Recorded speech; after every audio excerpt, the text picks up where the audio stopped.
Hi there, welcome to our channel. I'm Vic. I'm Nick. And we are MV Board Gaming. And today we're looking at Creature Comforts. This is a game designed by Roberta Taylor and published by Kids Table Board Games. It is for 1 to 5 players.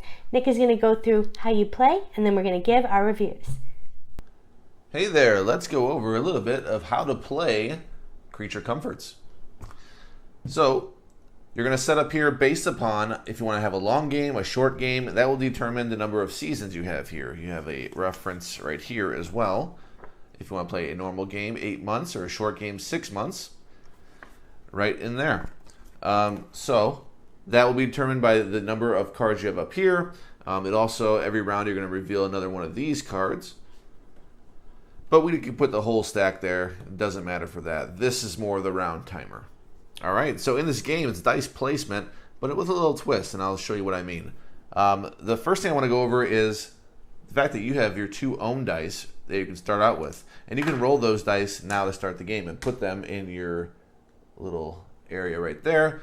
And you already have some knowledge of what those dice are. However, when the first player is going to roll those, we do not know what those dice will be. And you're going to use those as communal dice. So on your turn, well, first off, you have 4 workers, and everyone can place these workers simultaneously in the game. In a round, you can go to any different spot. You're going to want to use the knowledge you have. So I have a 1 and a 3, for instance. I might go ahead and take my chances right there and hope I get a 4. At least one of these is rolled a 4. You can mitigate that with these tokens if you were to get those. But you have all different spots here. These are typical worker placement spots. Here's a spot to trade, for instance. I can go there and trade different things. There's 3 different options listed right there. This asterisk looking thing is going to be any good. So that will be featured throughout the game. You're going to have this spinning wheel. This will turn every time. It'll spin that dial. So you can go, if you already know you have a 1 and a 3, maybe you'll go here, get a coin and a stone, and just go here with one of your dice and so forth. You can go here. There's 4 spots up here that are going to rotate. This shows you what you're going to get, what resources you'll get when you go there, if you are to complete. If you were to go to a spot and you did not get dice that you needed, you can always take one of these tokens that will, you just get that. Essentially, it's a lesson learned, they call it. And you do not get what's up here. You get one of those tokens to change dice rolls. And this has a positive and a negative side. So you can add or subtract 1 per those tokens. Dice. So you can go here and get these improvement cards. You can go here and get these comfort cards. If you go, the difference here, if you go here, you have to have the resources readily available right when you go ahead and take one of these cards. The resources are here. Victory points to this heart token, the heart logo right there. And these, however, you can just take into your hand. You will, at the end of a round, you'll be able to spend the resources then if you have them. Otherwise, just keep them in your hand. If you do spend the resources, you get to put this card in your tableau. Some of them just have straight victory points, but they also have a symbol that might be called upon based on cards that have on this ability at the end. This is all endgame points right there. And when you build these improvements, you're going to put one of your cabins on here, and it will reveal victory points underneath. I'll just move all of them. So you're going to go ahead and do that. You reveal the bottom one first. So I pulled the top one. You reveal the bottom one first, so you know you're going to get 1 victory point. On the other side of this, actually, is when you're going to calculate the end game scoring, you can actually turn that over. And that's handy. Okay, so that's all that for improvements over here. You cannot have 2 improvements the same, just so you know. And yeah, so these spots do vary. These show cards that are coming off the deck, and this one would be ones that are showing on the board. So if you want to go there, you can. And also, you can see that this is dice placement, so a specific number of dice, it will matter as far as what you're doing in all these spots. Okay, so this is another action spot that's going to rotate throughout. You're going to play as many rounds as you set up for in that game. At the beginning, if you decide you're going to do a short game, it's going to be 6 rounds. It tells you in the rulebook which ones to remove. And yeah, so what else we got?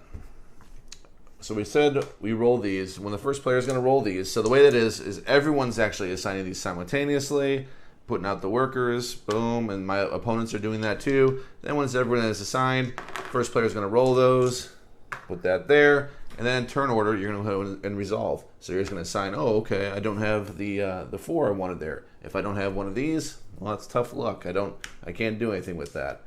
But if I do, I can go ahead and say, I'll just do a 3 and a 5. I think that was a 3 and a 5, and I'll put a token there, make that a 4. And this is somebody's move right here. They're going to assign all these dice and do different things.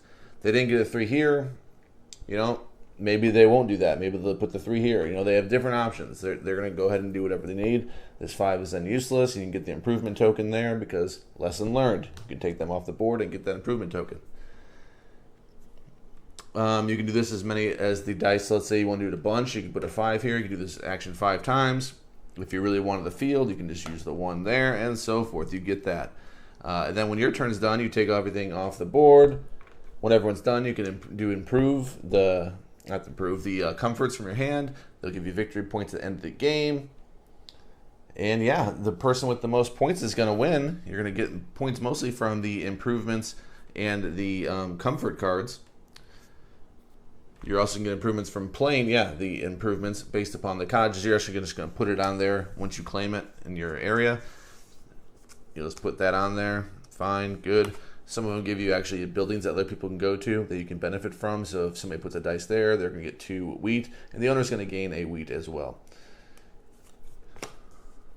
End of the round, you're going to reveal a new one of these cards, a new one of each of those cards. This is going to cycle down. We'll replenish whatever is taken from here. There you go. That's good. That gives you an idea of what you're doing in Creature Comforts. Thank you, Nick, for teaching us the Creature Comforts, giving us a little bit of an overview. Super fast. I did super fast teach just because it's a simple game. Yeah. So. Which leads me to, I guess I can start with some of my pros then. Okay, let's go for it. Yeah. So I love how easy this game is to learn.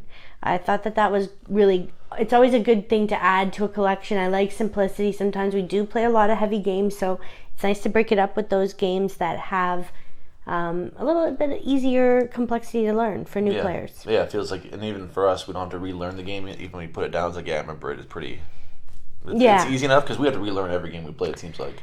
We come back to it, it's been a year or whatever. But this one, it's like, you didn't have to really relearn it. There may have been 1 or 2 questions at all. Yeah. And I think right off the bat, I have to say I liked the cute animals. Right, if it's anything about animals, I'm going to want to play it. So I enjoyed that there were animals in this game. I like the art in the game. What did you think of the art? The cards I thought were fine. I think the cover is really good art. It's Everdell-ish. The cards, I don't think it's as good as the cover. It's vibrant, it's nice, but still, they're good. I see that, yeah. Another thing that I enjoyed was playing it at 2 to 3 players. Okay. I thought that was a good player count for it. I don't want to switch right away to some cons that I found about the game, but I know that when we played the normal length of the game on the Dice Tower Cruise, I felt that it was way too long of a game. Yeah. It is. It's too long of a game. That's 8 rounds at a normal length. If you do a short game, it's 6. Just to interject there for a second, because I find that the rules say 6. If you're going to do the short game, that's for like beginners and young players. I was like, no, I think that's just the way it probably should be played. It's way too long at 8. It just 8 rounds just seems like it overstays its welcome. And 6 seems to be a good, nice, sweet spot. You're ready for it to be done. It ends good. Yeah, I could agree with that. As much as I enjoyed crafting comforts for cute critters.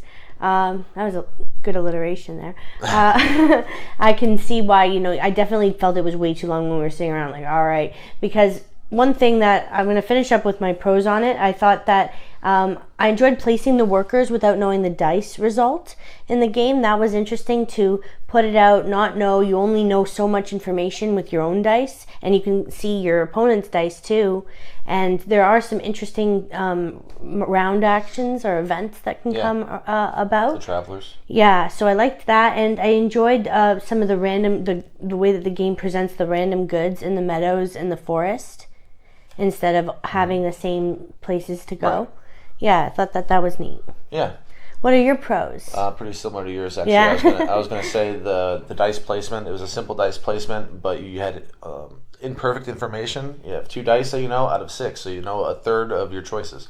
I like that, and I like that sometimes you're actually doing odds, like what are what are the chances I have a run based on what I have? What are the chances I have doubles based on what I have? Yeah. Or triples in some situations. You won't need a set of different numbers. Well, if you start with a double, your odds are over 50% that you're going to have a triple.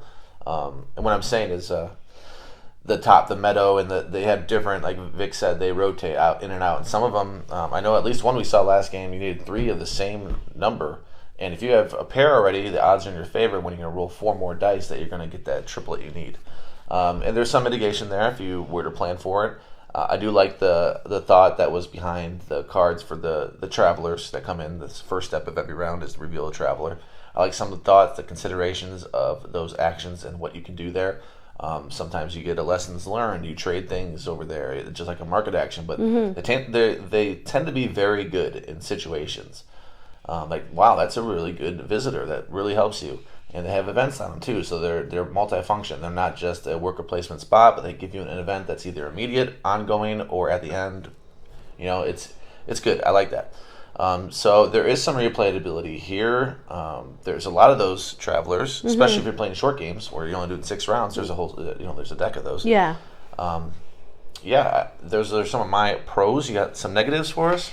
Yeah, I don't have many about this game. One thing that I find is it was sometimes hard to get resources, but that's if you really lack creativity, because there is ways, but it just is a shame to give up. You feel 3 resources to get a coin. You're like, oh, that's rough. So, or you really hope like an apple comes up at the top and then it doesn't come up, and you're, oh, I gotta find another way to trade this. But Sure. And then that market or the traveler card cannot always have everything obviously available to trade for, and then you forget. Anyway, there's a lot to think of in the game, so that's not a con necessarily. That goes to a pro for it, because I don't think it needs to be more simplified or anything like that, or it's even easier to get stuff. But just sometimes, you can feel like you're just removing your players and doing actions that didn't work out because you didn't have the dice, and I mean that just comes with the game. That's part of the allure of it. So it's like a pro con. It's not really. And then, as I mentioned, it taking a long time at the normal game length with 4 players. It was just a long game. Even if we had played it at 2, it would be long. At normal, I wouldn't want to play that necessarily. And one thing that was the biggest thing for me is there's not enough interesting objectives, because the ones that you get for the workshop action are normally about other players' comforts. And I was watching, the last time we played, I watched Nick and I saw what he was crafting the entire time, and I was hoping to land a card to score on you, and you did that with the lighting one with me. Yeah. But it would be nice if some of them were for you. And maybe there are, and I just didn't see them. But when we played, from what my memory is, I just didn't feel like there were these objectives that I want to go for these comforts. Although I understand that comforts, some of them have other objectives that you can go for, bonuses that go for, so it kind of mitigates that too. So not a terrible thing to say. I don't have much bad to say about it. What about you? Well, the very first one we already mentioned, it's the slowness of this game, especially if you go above 3. That's especially if you go above 3. But then there's a problem if you're below, let's say you're below 3. Let's say you're playing a 2-player game. And then those objectives really, they're not that great, because you're not playing all these other players. Like, whoa, all these other players have the outdoor symbol. Exactly, that's what happened. So it's just one person. So the game has negatives at each player count. So that's a problem. It's a good game. It's one I would recommend for introducing people to dice placement for sure, because that's such a good mechanism when 2 of 6 dice. I like that a lot. I like not having absolute amazing information. Yeah. There's something about that brings this game, it actually lifts this game up, because it's not something that's done all the time, but in different games. So I feel like worker placement, dice placement, this is a good one to have on deck for people that maybe aren't as into games, or don't play a lot of games, or are children. I would say 8 and up. I don't know what the box says, but to my 8 and up. To my mind, that's what it says. It says 8 and up. So I agree with that. I think the sweet spot would probably be, I don't know where it would cut off necessarily. Like, I would play this with anybody if they understood the game. So I don't know. It's not like it's a super kids game. It's like super light. It's like floating away, but it is pretty light. There is some things there. There are some rules that you may be able to explain. Like, okay, you have to do the improvements. You have to actually have the goods in the hand. If you're going to do the comforts, you can do it at the end. There are some things that are things you have to explain that are a little funky for a kids type game. Like the rules aren't all uniform.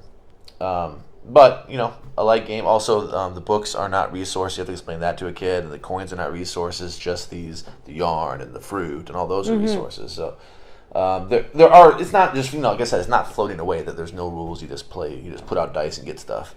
But it is, you know, order fulfillment. It's a good game. I don't think it's great. So let's jump to our scores. Score time. I gave it a 7.8. I thought it was good. I enjoyed it. I like cute games like that. It appeals to me.